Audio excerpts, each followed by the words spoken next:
Hey, everybody, how you doing? Well, that's good. You're listening to PHLY Flyers. That's right, PHLY. My name is Bill Matz. I'm your director of fun and games for the evening. Rough one out there. Flyers lose by a final of 5-2 to the Buffalo Sabres, despite outshooting Buffalo 40-15. Kind of a statistical anomaly in this one. Flyers win the shot battle by, 100. I'm not that great at math. They win 54% of the faceoffs. They have 3 power plays, but it just isn't enough. They're unable to bury a lot of their chances, and we saw guys have tons of chances tonight. I'm just scrolling the box score here. Konechny 5 shots on goal. Owen Tippett 6 shots on goal. Neither guy was able to score. Cam Atkinson had 5. He did bury the one. Farabee 3 shots on goal. Of course, his goal 55 seconds in was bit of a fluke there, and we'll talk about the maybe some overpassing on some odd man rushes as the show goes along tonight. But story of the night is really not even what happened on the ice. Listen, Buffalo came in with basically the exact same record as the Flyers. Flyers came in at 4-4-1. Buffalo was 4-5. So now there it is, November 1st, and they are hockey 500. Buffalo is. So maybe their playoff dreams not exactly in the rearview mirror, just 10 games into the season. But story of the game: Carter Hart is injured. He only plays the first 10 minutes.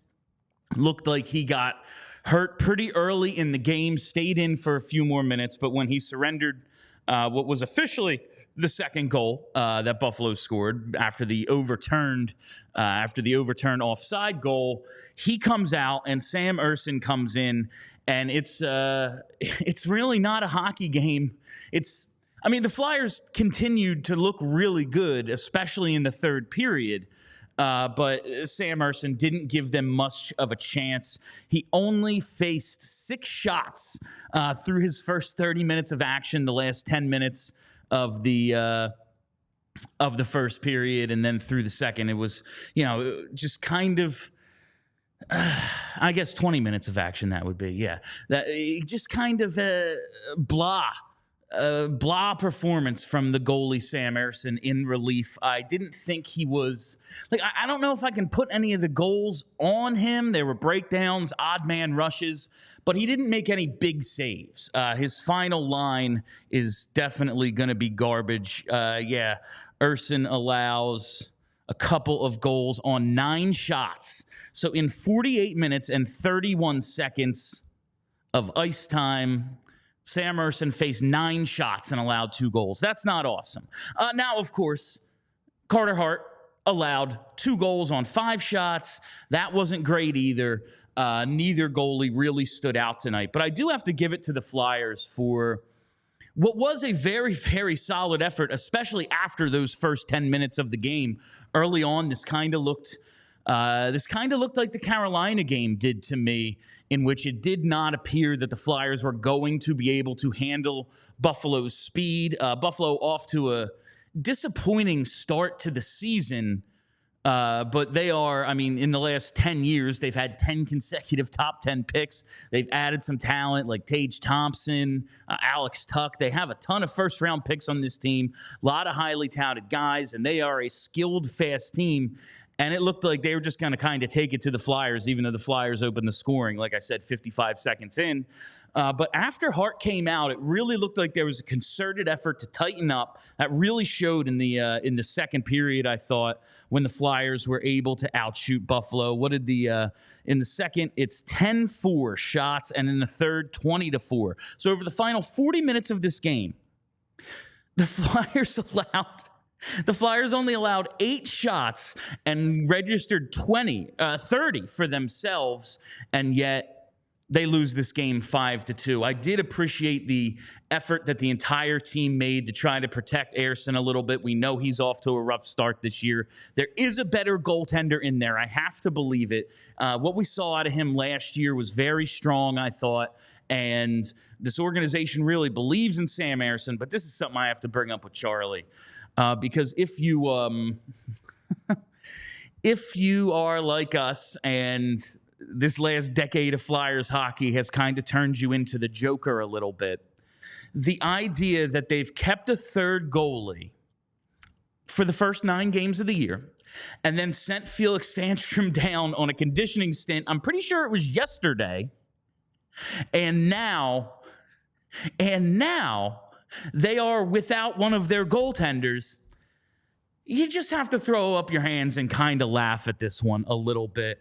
The first period, I thought the team, especially early on, looked really bad. I do have to give credit, though, to the team's video replay, just the video team, the guys who review all the goals against and everything, kind of let John Tortorella know when to challenge. Maybe I'm missing a few. Or something, but I'm fairly certain that Tortorella and his staff are 3 for 3 on reviews thus far. They got a goalie interference overturned a couple of games ago. They've had 2 offsides overturned. Usually these plays, it's like, yeah, we'll give it a shot and we'll see. But the Flyers have been 3 for 3. So if nothing else, I think the video staff has been on point to start this year. That fluky Farabee goal, it really looked like, okay, we're going to get some bounces. You know, things haven't been going the Flyers' way in the last few games. They fell to 500 after the 3-1 start, and it's like they're not really playing any worse. They're playing some really good teams, and maybe just a couple of things haven't gone their way. Power play could certainly be a lot better, but they're playing fairly well, and they get that fluky goal 55 seconds in, and I'm just like, oh, okay, so it's going to be a Flyers bounce game. Well, that was the opposite of the case. Their effort early, maybe they just needed to get up to the speed of the game, whatever it might be. But to start a home and home with Buffalo the way they did, this is the home portion of it. They play again on Friday in Buffalo. Didn't love the start, but I do love how they responded for the ensuing, whatever it was, 50 minutes of this game. I thought they played fairly well. They did seem a little tentative, though, and that's not who this team is going to be if they're going to have success. Now, you can be overly aggressive. I thought on some of the odd man rush defense, maybe they were chasing a little bit. They were just trying to make a play rather than stay in their lane. I thought Zamula early made a mistake doing that. Sanheim, when he was back on the 3-on-2 with Atkinson, I thought those two maybe got their signals crossed a little bit. Atkinson, obviously not a defenseman, so maybe not all that adept at defending odd man rushes, but I just kind of didn't love the communication between the defenders on odd man rushes in this one. I'm going to talk to Charlie about that when he joins us live from the Wells Fargo Center after he completes all of his journalistic responsibilities before he can jump on with me and bullshit a little and joke about how ridiculous it is that the goalie's hurt already after they just sent their goalie down. But right now, I got to talk to you about my friends over at Shady Rays. That's right.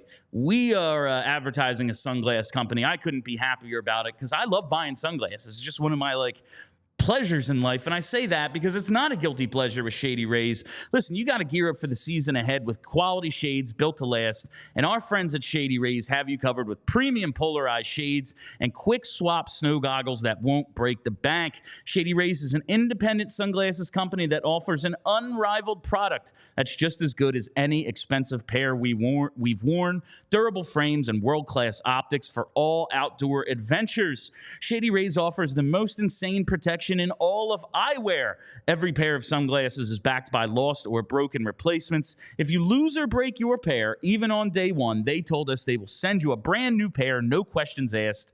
Wear your Shady Rays with confidence because they have your back long after you purchase. If you don't love your Shady Rays, and you will, but let's just say for some reason you're persnickety and don't love your Shady Rays, you can exchange for a new pair or return them for free within 30 days. There's no risk when you shop. Their team always has your back with personal and fast support, and this is the part you have to listen to because it's exclusively for our listeners. Shady Rays is giving out an amazing deal for the season. Go to shadyrays.com and use code PHLY for 50% off 2+ pairs of polarized sunglasses. That's right, 50% off if you buy 2 or more. Fairly certain that's like a BOGO sale, no? Well, I'm not great at math. So try it for yourself. The Shades rated 5 stars by over 250,000 people. The first period wasn't the best effort of the year, especially to start for the Flyers, but I do love what I'm seeing out of one guy specifically.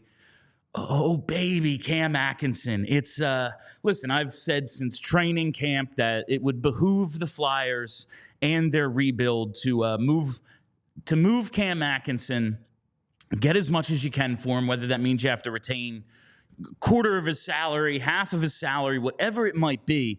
But the way he is producing right now, man, a first-round pick might not be enough. This guy is on a 49-goal pace right now. 6 goals in the first 10 games. He's been phenomenal. There's really no other way to look at it. Like I said, he had 5-6 shots on goal tonight. Cam Atkinson has been everywhere. He's playing some of the best hockey he's played since he came to Philly. So that was really my main takeaway. He ties the game up late in the first period, and then it was kind of all Flyers once we get to the second.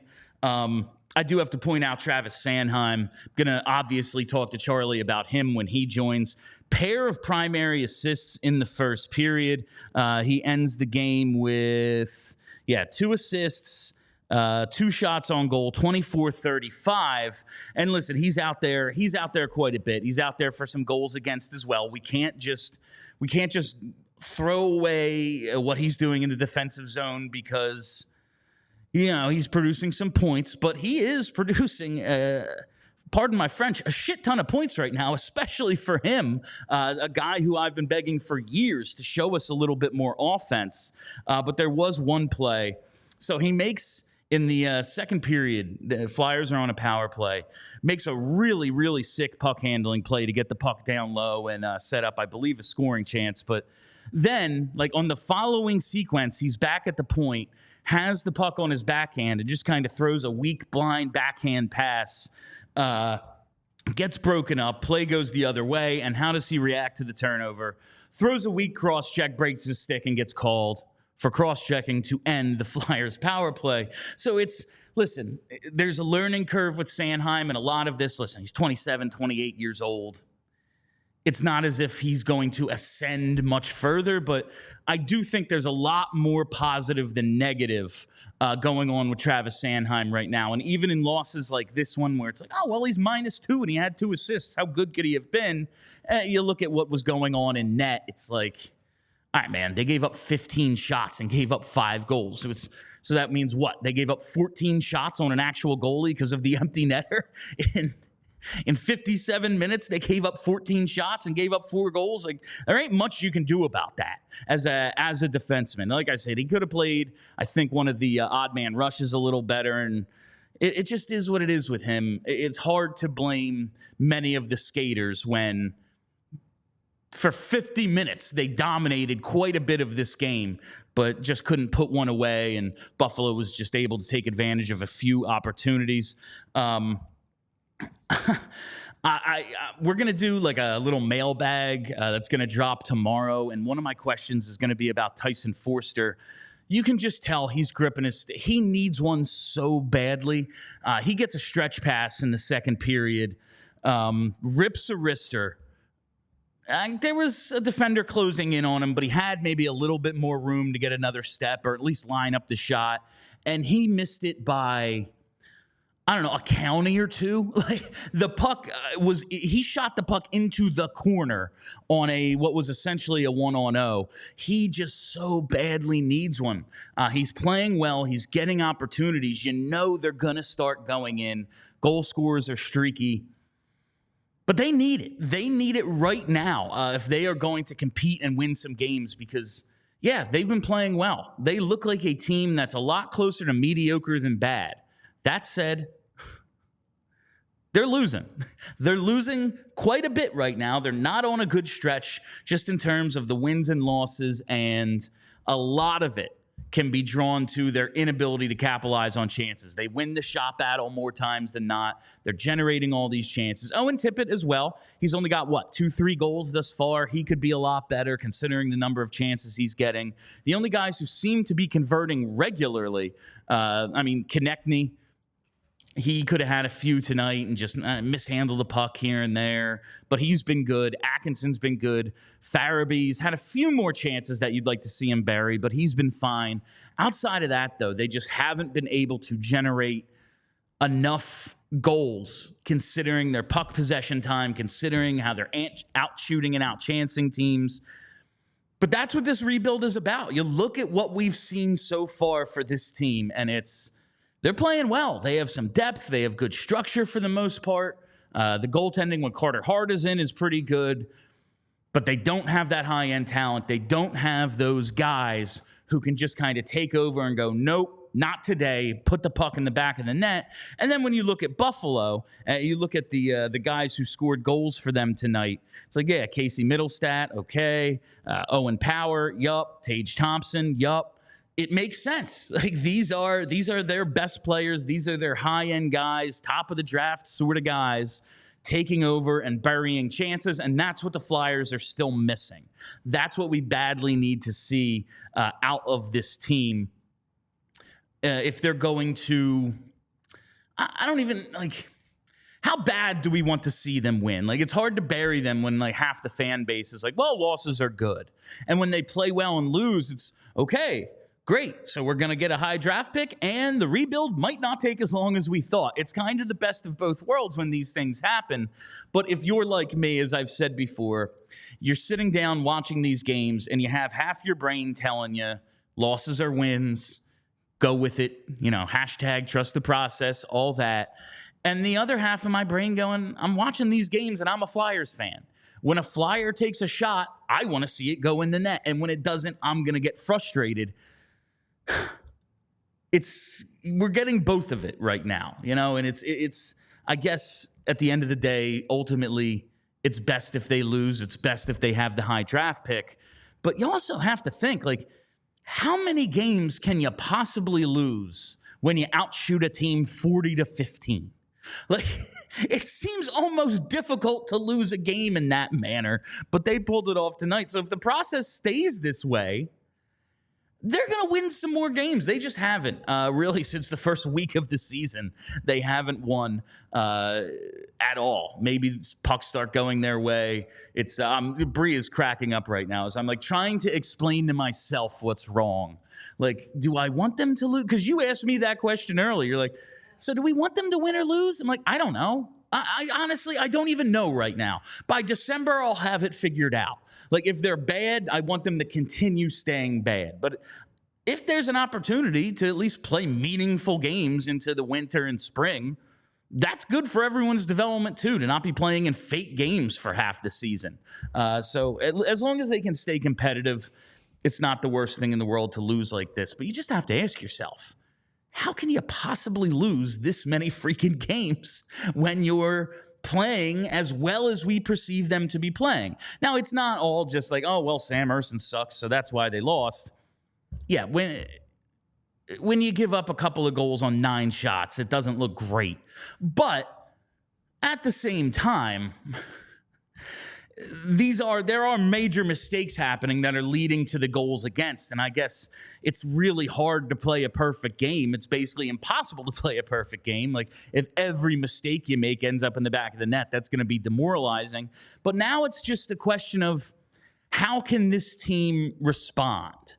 Like, how can this team deal with this adversity? Because that's part of development, too. It's maybe not the worst thing in the world to, all right, we have this going on. We lost our goalie. We're on a little bit of a losing streak right now. Oh, a West Coast trip looming next week. How is this team going to deal with what they have going on right now? A little banged up with Risto, now Carter Hart coming out. Those are 2 key contributors they're missing, I wonder. Just as finish up my game notes here. The third period, thinking about the Lawton Hathaway, basically 2-on-0 against Luukkonen. Luukkonen played it well, but I really thought Lawton screwed that up. When you have a goalie that deep in his net, one, he should have cut to the middle a lot sooner. I understand passing to try to open the goalie up, but do it sooner, or at least look shooterish.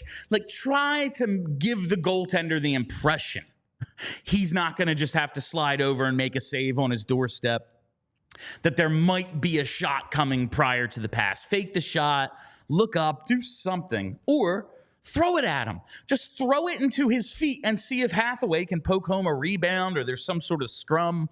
Like I just didn't love the way they handled that one, and that was kind of recurring theme, I think, on some of the Flyers' odd man rushes. Both ways, I thought they misplayed odd man rushes defensively and offensively. The Farabee goal in the first, like, yeah, it ends up in the back of the net because he passed it and it deflects off the defenseman's stick and hops over the goalie and in, and it's, okay, we'll take it. I want to see Farabee shoot that puck. I badly want to see him do it, and it's the same thing. Like, if you don't think you have the angle, try to bounce it off his pads and let the guy streaking to the net try to bury a rebound or something like that. But it's little things that this team's gonna have to work on, because they're not good enough to make mistakes, not bury chances, and still think they have a chance to win games. They have to capitalize on all their opportunities. Otherwise, it's going to be like tonight. Like, oh, yeah, we vastly outplayed Buffalo. Also, we lost 5-2. Like, that's what's going to continue happening to this team if they're unable to capitalize on their chances. And, hey, fam, I got to talk to you about one of our newest sponsors. Calling all card collectors, Wheelhouse is our go-to sports card gift and apparel shop in the Delaware Valley. Their motto is cards and community, because love of sports unites us all. They carry all of your favorite card brands like Topps Chrome Baseball and Mosaic Football, as well as t-shirts, hats, and hoodies from brands like Mitchell & Ness, 47 brand, Junk Food, Starter, and Shibe Vintage Sports. Looking to grade your sports and cards collection? Wheelhouse offers PSA grading submissions. They also host tons of different family-friendly events and birthday parties every month. So you can have your event there, get your cards graded, and get some cool merch while you're at it. They do it all. And right now, you can stop into either of their stores in Wayne or Westchester, open 7 days a week at 11 a.m., and use code PHLY. Get 10% off any purchase of $25 or more in store. That's right. It's not even an online, well, okay, I get 10% off or $10 off, and it's basically just going to cover shipping. So is it really even a discount? No, you can go in store and get $10 off with code PHLY on any purchase of $25 or more. Also, be sure to give them a follow on Instagram at Wheelhouse Cards.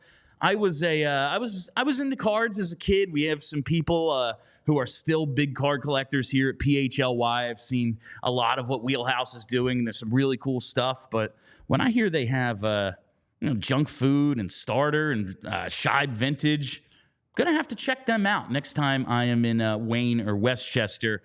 Just moving on with some of my other game notes. So Morgan Frost, the most discussed, as I called him on, I believe it was yesterday's show, the most discussed Flyer of the season, Mr. Morgan Frost. His second game in after his 6-game healthy scratching. I thought he was very noticeable in Monday's contest. Not so much tonight. Did not love... I had my wedding at Wheelhouse. They graded my cards while we exchanged vows. Well, there you go, man. There you go. I mean, they do it all at Wheelhouse. I really... Morgan Frost made a couple of plays at the end tonight. He had a chance, I believe, set up by Farabee with like 7:20 left in the third. Might be the first time I heard his name or noticed him at all. He returned the favor, I think, to Konechny, set up Konechny with something that Travis kind of mishandled. They showed it on the broadcast. He probably could have gone backhand and maybe had a chance to score, but he tried to pull it back to his forehand, and by then he had just basically handled the puck right into Luukkonen's lap, and he was able to cover it up. But those two plays in the final 7-8 minutes of the third period were all I really remember hearing about Morgan Frost, and this is something I'm going to discuss a little bit when Charlie joins us. There's always going to be a couple of guys, or even everyone, like a certain group of players who could have been better every night. It's very rare you get all, 18 skaters and your goalie playing their best game every single night. But from what we have seen, at least thus far, Morgan Frost is one of the guys who is going to have to go above and beyond. He's not just going to have to blend in. He is going to have to stand out, I believe, to stay in this lineup, especially after losses. Like after wins, it's tough. Coaches don't like to change the lineup after wins, this and that. Even in a game where they play this well, if the coach is looking for a reason, he's going to find one. And if you're one of the guys in that group of, I could take him or leave him, he will leave you. So I just need to see a whole hell of a lot more out of Morgan Frost. I very much believe he should be in the lineup, if not every night, pretty much every night. If it comes at the expense of Ryan Poehling, as it is right now, so be it. I would much rather have a lineup that features Morgan Frost, Bobby Brink, and Tyson Forster than a lineup that doesn't feature all three of those guys. But we know the coach wants Scott Lawton higher in the lineup. He just loves him. And he really liked that fourth line. And Ryan Poehling was the center of that fourth line. I would not be shocked if Morgan Frost is out of the lineup on Friday or Saturday with the back-to-backs coming up. And it could easily just be the excuse of, back-to-backs, we want to give everyone a chance to play, this and that. But it's not going to be a coincidence to me if number 48 finds himself back up in the press box. Now, do I agree with that? I don't. He's 24 years old, 40-plus points last year, 19 goals. This is a team that's struggling to score. You'd like to see him get going offensively. And in a year where they are recognizing the rebuild, I don't think it makes much sense not to give the kid every single opportunity and find out. Even if he stinks, I'm not saying Morgan Frost is good. I'm not saying he's going to be a contributor when this team's in the playoffs in a couple of years. But I want to know. I want to know for sure. I don't want to leave it to chance. I don't want the possibility of, he just didn't get the opportunity here and he fit somewhere else and had a hell of a career as a second or third line center. We talked about the long-term viability, especially once Cutter Gauthier gets here. If they only see Morgan Frost as a center, is he going to be able to outplay Noah Cates? Well, we know the coach really likes Noah Cates, and he's used in a much more overall role. He's used as another shutdown guy, plays the 200-foot game. Is he going to outplay Cutter Gauthier? Jesus, I hope not. If that's the case, I just said maybe the rebuild won't take as long as we thought. If Morgan Frost is better than Cutter Gauthier, it might take longer than we thought. But I just want to see. And if nothing else, increase his trade value. If he plays well and you still don't see the long-term viability of his role here, there's no rule that says you can't trade him. Get something for him that maybe does fit. Maybe you can find a decent young defenseman who could contribute to this team when they're looking to compete for the playoffs and go on playoff runs in exchange for Morgan Frost. Who knows? You trade. You got Sean Walker as a giveaway, and it looks like he can play a little bit. So. I just want to give Morgan Frost the opportunity to prove he deserves to be here, or prove he has trade value, or prove he has no purpose, and we can just move on. We've spent way too much time talking about Morgan Frost not to find out about him, both this year and the rest of this season, but got a hunch if there are lineup changes either Friday or Saturday, well, he's going to be one of the dudes who gets changed out. I got to get to my 3 stars of this one. I did want to highlight Travis Sanheim. Not maybe his best game, but I did think he showed some things. He's my 3rd star of the game tonight. Really like Travis Sanheim. Cam Atkinson, number 2. Can't say enough about Atkinson from a guy who, man, I know I had my questions about if he was going to have a career at all after everything he went through, missing the time he missed, the mystery surrounding his injury, his frustration with the way his injury was handled, all of that was kind of surprised to see Cam Atkinson even come back to this team. But he's back, had to establish some value, and here he is with 6 goals in the first 10 games of the season. That is it's a hell of an accomplishment. And typically I try to just highlight the Flyers in these 3 stars segments, but how can we not? If I'm going to go on and, the Flyers outshot them 40-15 and lost 5-2, well, we probably have to highlight Ukko-Pekka Luukkonen. Man, that is a lot of K's in his name. 38 saves against the Flyers tonight. A few really, really good ones. I mean, one of the goals he allows, I understand it has to count as a shot because, what is Farabee going to get credited with a goal but not a shot? And is Luukkonen going to get credited with a goal against but a shot he didn't face to tank his save percentage? I get why those things have to be called shots, but he pretty much allowed 1 goal on 39 shots, the way I look at the game he played tonight. He was stupendous. Flyers had some opportunities. Again, maybe they overpassed on some odd man rushes, and maybe they just missed a few shots. Tyson Forster, again, basically shot one into the corner in what was a 1-on-0 opportunity. But it's hard to argue with a guy who makes 38 saves in a game. So I have to, despite usually wanting to highlight Flyers in these 3-star segments, got to give it to Buffalo's goalie Luukkonen for his performance tonight. And Flyers keep things muddled to avoid blame on one person from Dave P. That's not where I thought that game was, where that comment was going, Dave. But I do want to.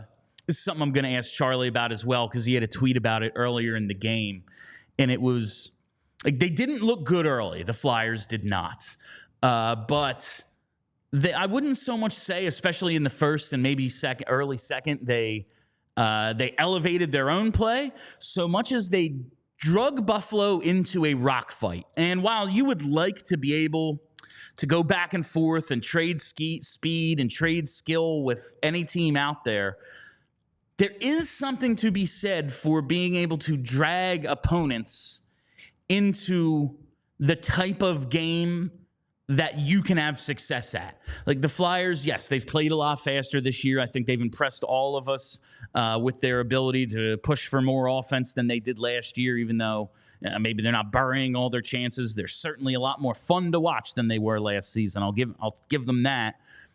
But on nights like tonight, when they just start out and do not have it, I got to be impressed with their ability to kind of hit reset and go, we have to drag them into a rock fight. We have to turn this game into something other than what it is if we're going to keep up with this team. And damn, did they bottled up a pretty talented and pretty fast Buffalo team for, 50 out of 60 minutes of this one. So I will have to give them credit for that in this. I am very interested to see, and maybe Charlie has some clarity, but I doubt it. We know how this team is with injuries, and it just happened. I heard it was mid-body injury for Carter Hart is the only thing we've heard so far, which at least they didn't say body. They said mid-body, so it's somewhere between his nipples and knees, I would guess. I'm very, very interested to see how they handle the goalie situation going forward. They just sent Felix Sandstrom down on this conditioning stint. Believe he started tonight for the Phantoms. Shout out J.R. Avon. Saw he scored his first career professional goal for the Phantoms tonight. Sam Ersson is someone they very much believe in. They want to get him more time. Maybe this is an opportunity for that. But if Carter Hart's going to be out long term, I wonder if all three other guys we saw in the preseason get some time. Like, do they bring Felix Sandstrom up? Does he draw in a couple times? Do they leave Sandstrom down in the minors for his conditioning stint and call up Cal Peterson? I wonder if we see some Cal Peterson before all is said and done. They're going to go out west. You'd think they're going to carry as many goalies as they possibly can for that trip, but you also have to leave the Phantoms with somebody. So this is going to be a very interesting. Maybe they just give Urson every game and say, screw it. We're going to win or lose with this guy. We want to see what he has. Here's his extended opportunity. We already just kind of don't believe in Felix Sandstrom. We don't think he's got any sort of future as a viable NHLer, starter or backup. So, yeah, we're going to have him on the bench. Because you got to dress too, but we're basically gonna give Urson every game until Carter Hart's back. I'm very, very intrigued. This is an interesting storyline going forward, especially with the condensed schedule they have. They have 3 and 4 days this week. They got to play Friday and Saturday coming up. They have back-to-backs, and then they have back-to-backs Friday and Saturday as well on this 3-game road trip. And now we are joined by Philadelphia's #1 hockey beat reporter. Let's see if we can get it on take one this time. Charlie O'Connor. Hey, Bill, can you hear me? Oh, my God, we've done it, fam. Charlie O'Connor, we can see and hear him on the first try. Shout out to Bree. Charlie, I got a couple of things for you, but I guess we have to start with what is the biggest story of the night. I mean, allowing basically 14 shots and losing is a hell of a story, but it is Carter Hart. Right. Any sort of clarity about his status after coming out after 10 minutes? So, no clarity. Obviously, we asked John Tortorella after the game. He said no update. He said they will probably know more tomorrow. That said, they're not practicing tomorrow, so it's possible we won't have an actual update until Friday, the next time they play in Buffalo. I will say that Torts was speaking as if it might not be like that. It might not just be like a no big deal kind of thing. Like he was speaking because we asked him about Sam Ersson, and he basically said like, look, he's going to have to make stops. If Carter can't play, Sam's going to have to play better. And is it possible that they find out this is just a little tweak and Carter Hart's back on Friday? Sure. I don't think that can be completely ruled out. But Torts was speaking as if it's at least a possibility that he could miss some time. Charlie, forgive me if I'm a tad skeptical when they tell us something might not be a big deal and then we never see that guy again. Well, they didn't say that it wasn't a big deal. I know. I was making a point. What I'm saying is I wouldn't don't rule out the possibility that it's minor, but also know that John Tortorella was not dismissing its severity. He was doing the I don't know, and okay. I'm sure they know at least to a degree because they literally have an MRI machine down there. We were both there. We saw it. Yeah, they showed us. Yeah, they can at least get a general idea of what an injury is right as the game happens. So they at least have a general idea, I would think, if this is a season-ending thing, which I in no way, shape, or form am I saying it is, but if there was that concern, they would at least have a general idea. And instead, we got we'll know more tomorrow. So we'll know more tomorrow. Charlie, I will say though, and this is the black comedy side of us here. It's a little funny. Hopefully everything's fine. It's minor. Carter Hart starts Friday. You have to at least be able to laugh a tiny bit when they've carried 3 goalies all year. That's fair. Yesterday just sent Felix Sandstrom down on a conditioning stint. And now they have a goalie injury. It's a little funny, no? Well, I mean, it is a little, it's a little bit perfect. That said, I mean, they can end the conditioning stint whenever they want. If they want to bring Felix Sandstrom back up, it's not like they're locked in to him having a 14-day conditioning stint. That said, he hasn't played in over a month, so my guess is that maybe they would want him to get in some AHL games before they would even call him up to be the backup. We might see a situation where if Carter Hart is out for a few weeks, maybe they bring up Cal Peterson to be the backup. They use Sam Ersson as the starter. They let Felix Sandstrom get his feet wet with some conditioning games in the AHL, and then after 2 or 3 of them, they bring him back up and they send Peterson back down. I could see that.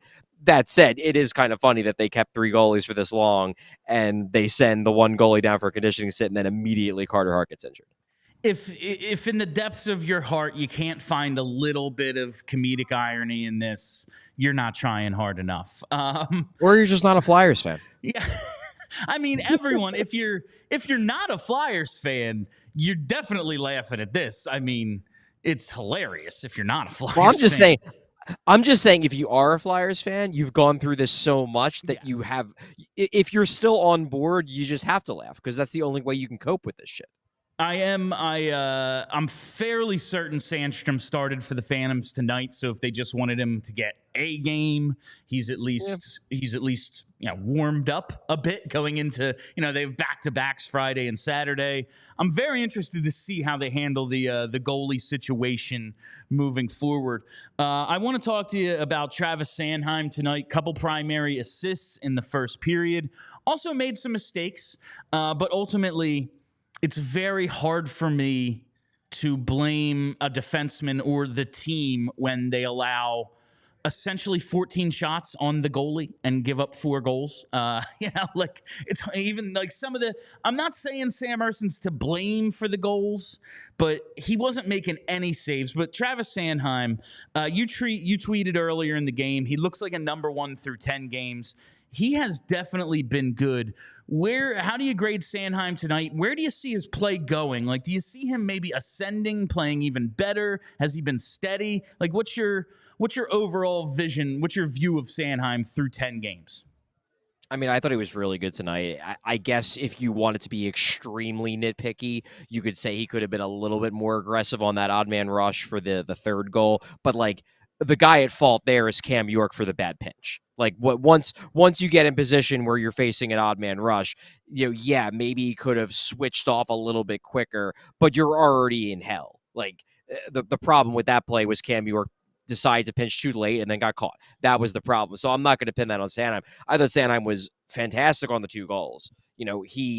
His pass on the Farabee lucky one was fantastic. And then his entire play on the Atkinson one, both the initial pass and then jumping into the rush and then setting up Atkinson. I specifically asked to talk to Sanheim after the game for the sole purpose of wanting to find out if he actually intended to make that pass to Atkinson or if that was a shot that kind of got tipped and then ended up becoming like an accidental pass to Atkinson. And he said it wasn't really a pass in the classic sense. Like, he wasn't thinking that far ahead. He was thinking like, I'm getting pressure from behind. I'm going to put the puck in a spot and hope that Atkinson can go get it to an area. And then Atkinson makes an incredible play with the tip. But still, that's a creative play. You're putting the puck in a high danger area and you're giving your talented goal scoring forward a chance to make a play on it. Atkinson has to make a great play on it, but it's still a really good play by Sanheim. I thought Sanheim was really good. His underlying numbers in this game were great.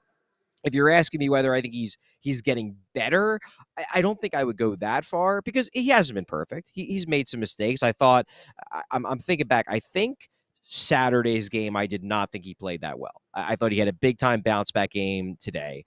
But I don't think he's getting better. I think I'm just surprised that he's holding it because, like, I thought he had a great game 1. Obviously, he struggled in Ottawa. Then he bounces back with a few more strong games. And you're thinking to yourself, okay, Sanheim looks real good, but small sample size. We have, 7 years of Travis Sanheim being inconsistent and having a couple really good games, then a couple really bad games. So while I was saying he looks great, I wasn't about to say he's going to continue to look great. And through 10 games, he's had a couple bumps in the road, but like, honestly, and in no way, shape, or form am I comparing him to these kind of guys, but like guys like Cale Makar and Victor Hedman have mediocre games too. It's just when you look at the sample size as a whole, they have much more great games than they do bad games. And I think through 10 games, Sanheim has had many more great games than he's had meh games or bad games. Yeah, I think we got the there was one sequence and the 2 assists were great. I think it was a second period power play where Sanheim made an awesome puck handling move to keep the puck in the zone and actually circle around and set up something. And then on the very next sequence, throws like a blind backhand pass that gets intercepted. And then he reacts to that by throwing a weak cross check and ending the power play, getting called for it himself. That was rough. The complete roller coaster of Travis Sanheim right there. But I very much agree. As critical as I have been of the guy over the years, there haven't been a ton of Flyers who've been better than Sanheim to this point this season. Like, a short list for sure. Yeah. One of them who might be challenging, though, my boy. GMs around the league, take note. 1 first-round pick might not get it done. Cam Atkinson, dude. Like, I was curious where you were going to take this. I didn't know if you were going to throw Sean Walker into me or something. Not quite yet. Not quite yet. But Cam Atkinson is right now, Charlie, and I did this math, on a 49-goal pace. That's right. He is just absolutely on fire to start this season. He's a guy who I questioned his future here. I questioned his future in the league. And he's playing some of the best hockey he has in orange and black, even prior to the injury and stuff. What's the feeling around Cam Atkinson right now? Is he just so happy to be back? Is everyone just pumped for him? Like, I'm happy for the dude. How's everyone else like kind of reacting to his starts of this season? Look, Cam Atkinson's a popular guy in that room because he's a good dude. You know, he's a funny guy. He's an outgoing guy, and he's a respected veteran because a lot of these players have watched him in the league for years, and they really respect his game. They respect what he brings to the table. So I think everybody's happy for him. I think a lot of these young guys are getting to know him because obviously he didn't play all of last season. So he was around, but he wasn't really around. He wasn't really part of the team in the classic sense. Now he is. And they're being able to lean on him. I'm working on a piece, might be out tomorrow morning, might be out tomorrow afternoon. Depends on how much I can get done when I actually get home tonight. But I think the changes they're making to the system here in Philadelphia, which is legitimate, like they are legitimately changing some of the things. They're playing a more aggressive style. I think Torts is leaning on Atkinson to kind of show the way of what he wants done because Atkinson has threaded a fine line through his career in Columbus with Torts and now also in Philly, where he's an offensively oriented guy who takes risks. He will jump the zone a little bit early. He'll hang out in the neutral zone looking for long passes, but he does it in a way where he doesn't piss Torts off. Like he has the ability to do it, but not do it so egregiously that Torts gets infuriated by him. And I think a lot of guys, like I think Travis Konechny is kind of the same way, where he's sort of found that balance too. But Atkinson's found that balance for a decade. So Atkinson can talk to guys like Bobby Brink. He can talk to guys like Tyson Forrester and say, look, this is how you maybe cheat a little bit for offense, but don't cheat enough that you piss off the coach. So I think Atkinson definitely will help in that regard. And I think that's part of the reason why he's off to such a good start is because the changes that they're looking to make to the system, he's already mastered because he's been doing this for a decade. Like, okay, we can't be 3 steps ahead like maybe Kevin Hayes was last year. Right. But a step and a half, that's perfect. And, like, Atkinson skates hard enough and is fast enough to make up for it. And the thing about, like, even coach like Tortorella who says things like, safe as death, they say that, but they only really believe it if you convert when you take those risks, you know? Sure. And Cam Atkinson, throughout his career, has been a guy, 25, 30 goals, like 6 already this season. He converts enough that he has the coach's trust, is the way I look at it. Like, yeah, you take your risks, but you better fucking score more than you don't. Like, otherwise, you're just a guy who ain't playing no defense. You score a little, and we can accept it. If not, you're going to find yourself up in the press box. And speaking of the press box, Charlie, Morgan Frost, I thought through about 55, 53 minutes tonight, he might as well have been up in the press box.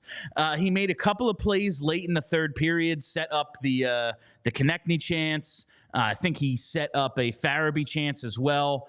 But we've talked about how maybe he's one of these dudes who, if there's a group of players who could have been better, he will be the one who has to go above and beyond if he doesn't want to be the one singled out.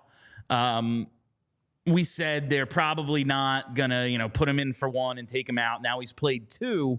But with the back-to-backs coming up and a couple of losses, if they're going to change the lineup, you think it's going to be Morgan Frost? Because I was not impressed with him tonight. See, I actually disagree with you. I thought he was fine. And I actually thought he set up quite a few quality scoring chances. I think right now he is getting hurt by just how snake-bitten Tyson Forrester is, because I thought he set up Tyson Forrester for quite a few legitimate scoring chances that Forrester either flubbed or missed or got stopped, because apparently whatever Tyson Forrester tries doesn't go in the net so far. So no, I didn't think Frost was incredible. Don't get me wrong. I didn't think he was one of the best players on the ice, but I thought that like there's an alternate universe where he finishes his game with 2 assists and we're like, hey, great game by Morgan Frost. I think he was very heavy on the playmaking and his line mates didn't score on the plays he set up.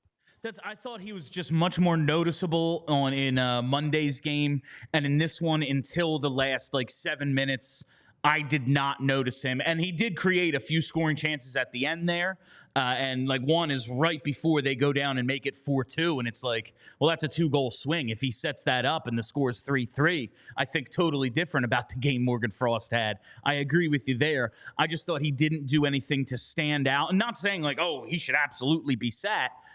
Right. I don't know what he is. He can be in the lineup. He cannot. I think he should be in the lineup as much as possible. But knowing how this thing has gone to this point, I'm not going to be surprised. But if your assessment is more correct than mine, then maybe I missed some shit. Definitely possible. Yeah, I miss shit all the time. I think what it comes down to with Frost, and I don't think this is being harsh, this is just the reality of the way he plays, is that, look, he's not a guy who brings a lot of other things to the table aside from his offense and his scoring. So if he's not scoring, eventually you're going to take a look at it and say, okay, well, what would you say you do here? Like we're doing some office space stuff. So he does have to score. And eventually, if he just continues to not score, he's going to be held accountable again. But by my eyes, by my eye test, and also by the numbers, if you look at the numbers from Natural Stat Trick, he finished with a 70.29% goal expected goals for share, so pretty solid there. Apparently, they had a lot of time in the offensive zone with him on the ice, which does match what I saw.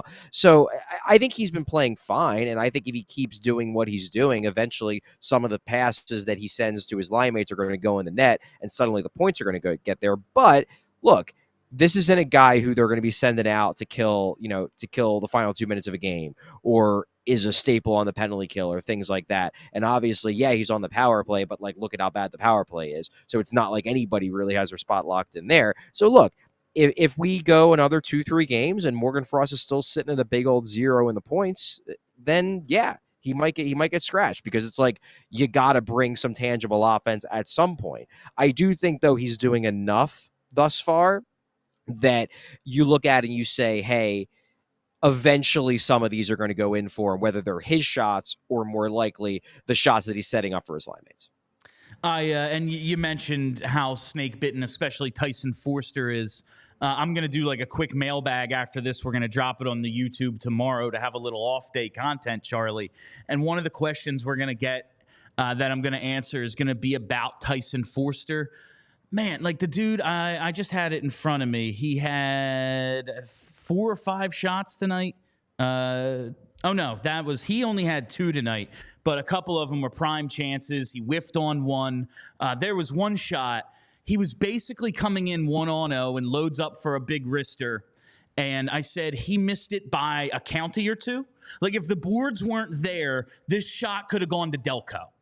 It was nowhere close to the goddamn net. Is this just goal scorers are streaky? He's gripping his stick a little hard. When he gets one, he's going to get 8.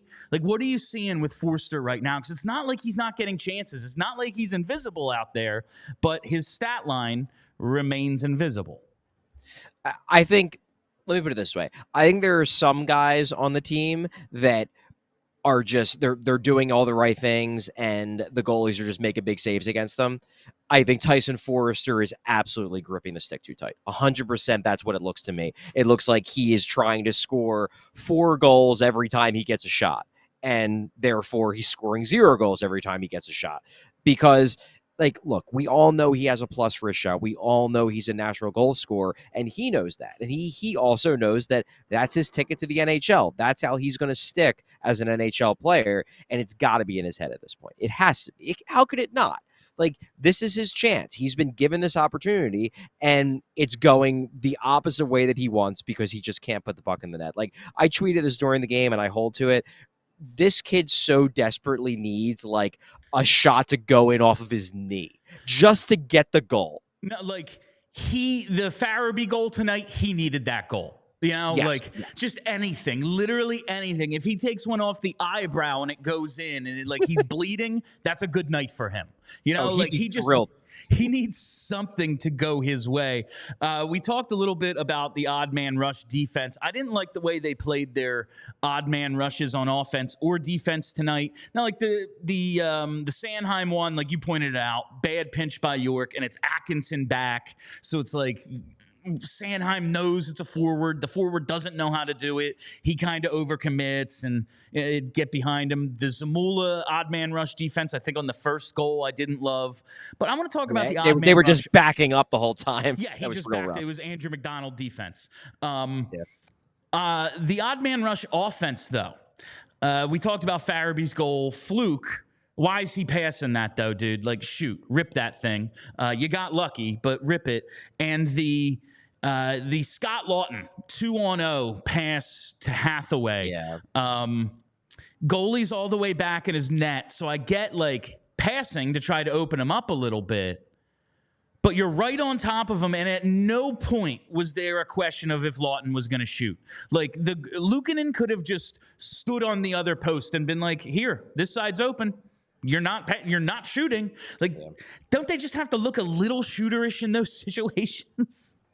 Yeah, look, I agree with you. 100%. I mean, that Lawton play was obvious that Luukkonen was playing the pass. He knew Lawton was going to pass it, and Lawton obliged. And also, like, look, I like Garnet Hathaway, but Scott Lawton is a better offensive player than Garnet Hathaway. And sometimes if you're on a 2-on-1, you have to take note of who the other guy on the 2-on-1 is. Like, nothing infuriates me more when, like, you have Travis Konechny on a 2-on-1 with Nick Delorier and he passes. Like, come on, dude. Like, look, I get you're trying to be a good teammate here, but come on. Like, you got to take that shot knowing who's the other guy on the 2-on-1. And I think that was the case there for Lawton, too, that he should have shot it. I do generally think I'm generally okay with looking to make the pass. I do. Because I think that does tend to increase the quality of the next shot if you pull it off, all things being equal. That said, you need to bring deceptiveness with that pass. You need to outthink the goalie in that sense. You need to read what the goalie is anticipating.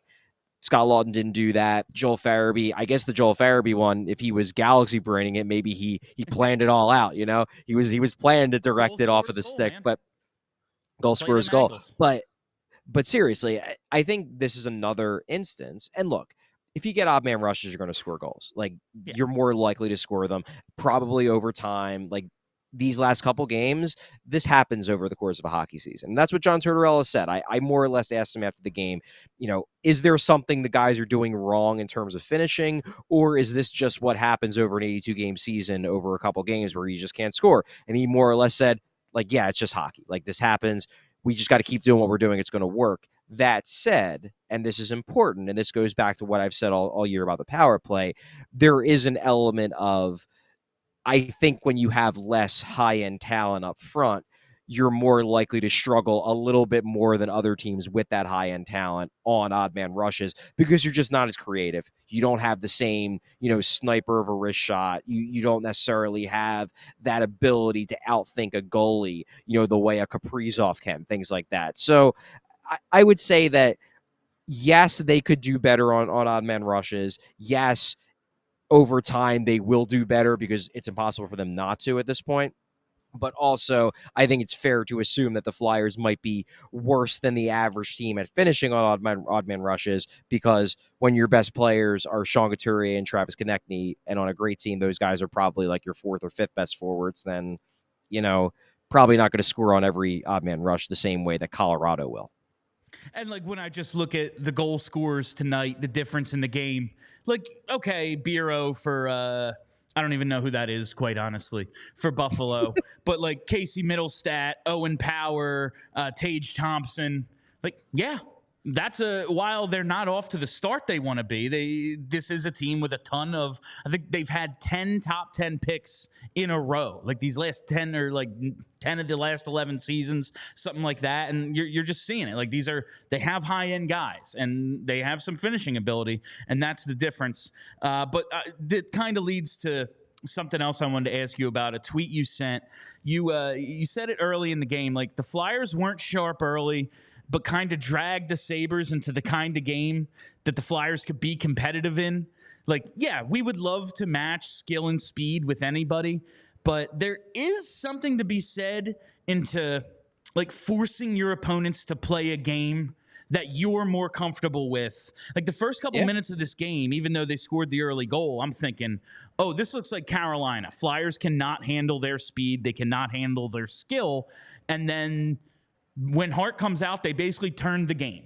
Yeah, like they changed the momentum of the game, and it was just like, we're not going to go back and forth with you. We're not going to let you build speed through the neutral zone as much as possible. They have some turnovers and stuff, odd man rushes, but they gave up fucking 14 shots. Like, is there not something to be said? Like, this is a skill, isn't it? Like to be able to force teams into playing a different game. Yeah, and I at the risk of sounding like a little sycophantic here, like it's a lot of coaching. It is, and this is where you get the benefit of having a coach like John Tortorella, who is a good systems coach, who is a guy who gets a team playing in a structure and gets them playing consistently the same way every single shift without making dumb mistakes. Because look, when you're playing a team like Buffalo, the worst thing you could do is make glaring mistakes, and you saw it on the Tage Thompson goal. Noah Cates, second straight game, he makes a bad play in the defensive zone. You're not going to see him do it that often, but he did it again. And what happens? Tage Thompson gets the puck in deep. And look, when you got a 50-goal scorer who is a plus shooter with the puck in that spot, he's probably going to beat the goalie, especially when it's Sam Ersson, who's not off to a good start this year. So, yeah, I mean, I would say that if the team keeps playing the way Tortorella wants them to play, they're going to be able to do this. They're going to be able to drag teams down, not necessarily to their talent level, but just into the game that they want the other team to play. Because, look, it's still hockey. You're still going to frustrate a team more than you're going to beat a team. Like, that's just the way it is. You can slow down a team, and it's just the way the rules are set up. And the Flyers have a coach who can coach the Flyers into being able to make up for some of their inherent talent weaknesses. We got a comment from Barry Schaefer here. Bill sounds like the old school Devils. Someone help him. Listen, I'm just playing the cards I'm dealt, man. If they could be the Colorado Avalanche or the Carolina Hurricanes, that would be dope. But I'm just playing the cards I'm dealt. And speaking of cards, Wheelhouse. Now, I already did that read, so we're good. Charlie, was there any particularly funny Tortorella-isms in the press conference tonight? I mean, it's a pretty bad loss, so he might not have been in the mood. But anything that stood out that he said? Not really. I mean, he was very coy about the Hart stuff, which one would expect a coach to be. I thought he was very blunt about Samuel Ersson, though, which was, I wouldn't say it was funny, but it was interesting because he basically said, look, I like the way that we're playing. I like that we're playing more aggressive. I like that we're taking more risks. But if we're going to play this way, we're going to need some saves from our goalie. He said, look, it's not like those were easy saves that Ersson had to make, but we're going to need some saves. And if Carter Hart misses time, Ersson's going to need to step up. He's just going to have to do it because we're not going to stop playing this way. We're going to depend on our goalies to bail us out from time to time when we take risks and they turn into scoring chances.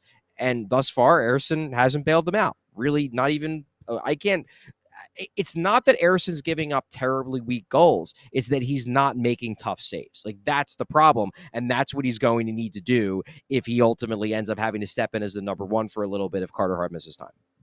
Yeah, like I wasn't left with the impression that Ersson sucks tonight. Like a lot of people after the Anaheim game were like, bring back Felix. Is Cal Peterson really that bad? Like, I was not left with the impression like, oh, this guy needs to go. He ain't got it. But it was like, dude, make one. Like, just exactly one. Like, just even from a momentum, like you just snag one, and then suddenly, like everyone feels a little bit different. The Flyers also, like, on the other end though, like, fucking put one in. You had 40 shots. True. Like, put one in. Anything else you think needs highlighting tonight, Charlie? Not really. I think the only thing I'll say, and I tweeted about this after the game, is that, I mean, this is kind of the perfect rebuild loss. This is the ideal loss for a rebuild, where you outplay the other team, you work hard, you all the numbers look good. You see good things from a lot of young players that flash signs that, like, hey, they might be able to drive play. They might be able to create a lot of scoring chances, and you still lose.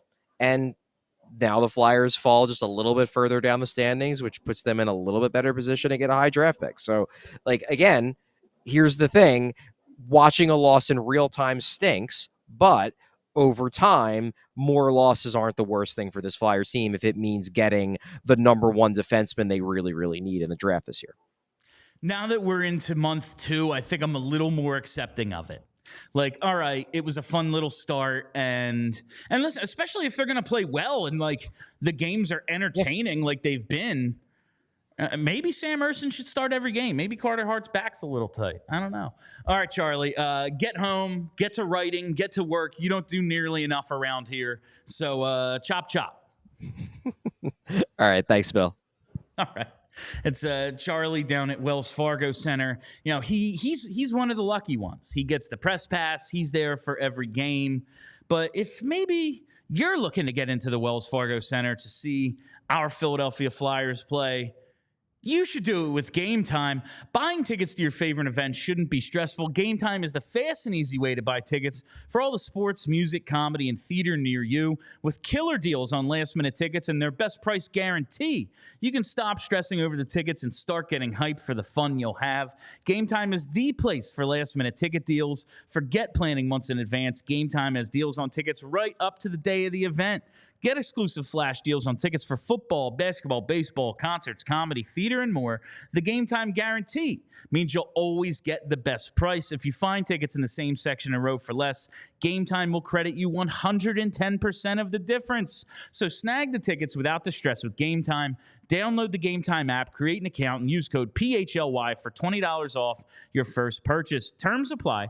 Again, create an account and redeem code PHLY for $20 off. Download Game Time today. Last-minute tickets, lowest price, guaranteed. Just a little programming note before we wrap things up. I know a lot of people look forward to the Flyers After Dark post games. As of right now, I am sorry, but it does not look like we're going to be doing post games on the West Coast trip. That doesn't mean there won't be any content.